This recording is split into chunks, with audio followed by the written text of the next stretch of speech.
दिल्ली की मुख्यमंत्री रेखा गुप्ता ने कहा कि 2025-26 के विकसित दिल्ली बजट के निमित्त हमने दिल्ली के हर गांव और देहात क्षेत्र से अपने किसान भाइयों को बुलाया था और उन्होंने हमारे सामने कई तरह की समस्याएं रखी। आज हमारे देहात को दिल्ली सरकार से बहुत उम्मीदें हैं।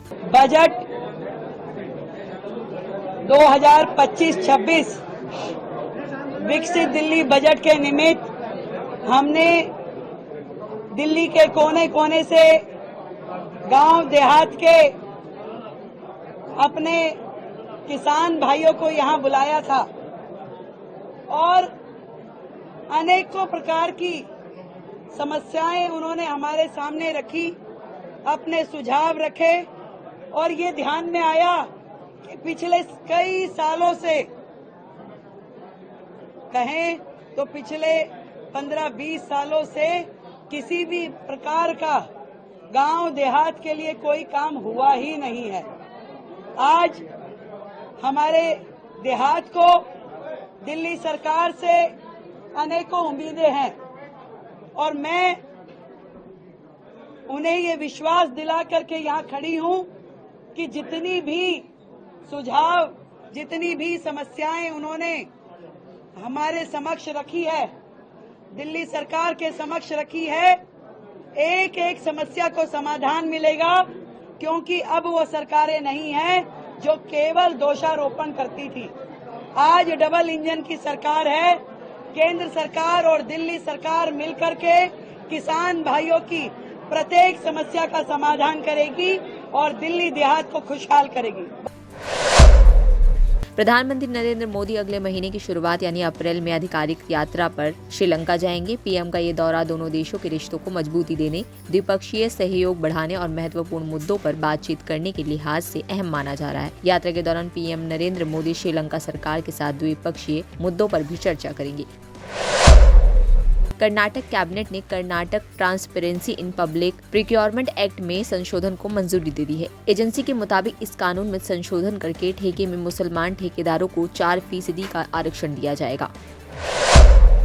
बीजेपी नेता रविशंकर प्रसाद ने कांग्रेस नेता राहुल गांधी की वियतनाम यात्रा पर सवाल खड़े करते हुए कहा कि अपने संसदीय क्षेत्र वायनाड से ज्यादा राहुल वियतनाम में क्यों समय बिता रहे हैं। उन्होंने कहा कि दक्षिण पूर्वी एशियाई देश के प्रति असाधारण लगाव के बारे में कांग्रेस नेता को स्पष्टीकरण देना चाहिए।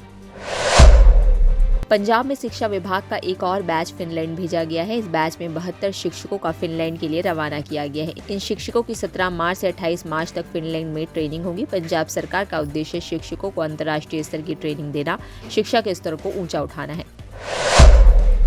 राजस्थान शिक्षा विभाग के शासन सचिव कृष्ण कुणाल की अध्यक्षता में शिक्षा संकुल में शनिवार को आयोजित राज्य पुस्तकालय समिति की बैठक हुई, जिसमें प्रदेश में सार्वजनिक पुस्तकालयों के विकास एवं सुदृढ़ीकरण के लिए प्रदेश में ग्राम पंचायत स्तर पर सार्वजनिक पुस्तकालय खोले जाने का निर्णय लिया गया, जो कि राजा राम मोहन राय पुस्तकालय प्रतिष्ठान कोलकाता की सहायता से शुरू किए जाएंगे।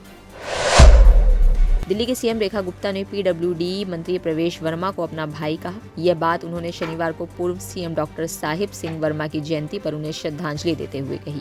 इस दौरान उन्होंने प्रण भी लिया कि वह और प्रवेश वर्मा मिलकर काम करेंगे। रेखा गुप्ता ने कहा कि मुझे बचपन से ही पूर्व मुख्यमंत्री साहिब सिंह वर्मा का आशीर्वाद मिलता रहा है। साहिब सिंह वर्मा ने मेरी आंखों के सामने पार्षद से लेकर मुख्यमंत्री तक का सफर तय किया है। उनकी मेहनत आज भी हर भाजपा कार्यकर्ता की जुबान पर है। दिल्ली सरकार के मंत्री मनजिंदर सिंह सिरसा ने कहा कि आम आदमी पार्टी के लोग हताश हैं। उनके नेता अरविंद केजरीवाल मुंह में फेविकोल लगाकर बैठे हैं। जब से वे दिल्ली की सत्ता से बाहर हुए हैं, तब से वे पंजाब में कुर्सी तलाश रहे हैं। प्रधानमंत्री मोदी की सभी योजनाएं पूरी होती हैं। बॉलीवुड की मशहूर अभिनेत्री और मथुरा की सांसद हेमा मालिनी शनिवार को पुरी स्थित श्री जगन्नाथ मंदिर पहुंची। दर्शन पूजन के बाद उन्होंने महाप्रभु के साथ होली भी खेली। हेमा मालिनी ने बताया कि मथुरा के बाद वह पुरी पहुंची और यहां होली के अवसर पर दर्शन करके उन्हें बहुत खुशी महसूस हो रही है।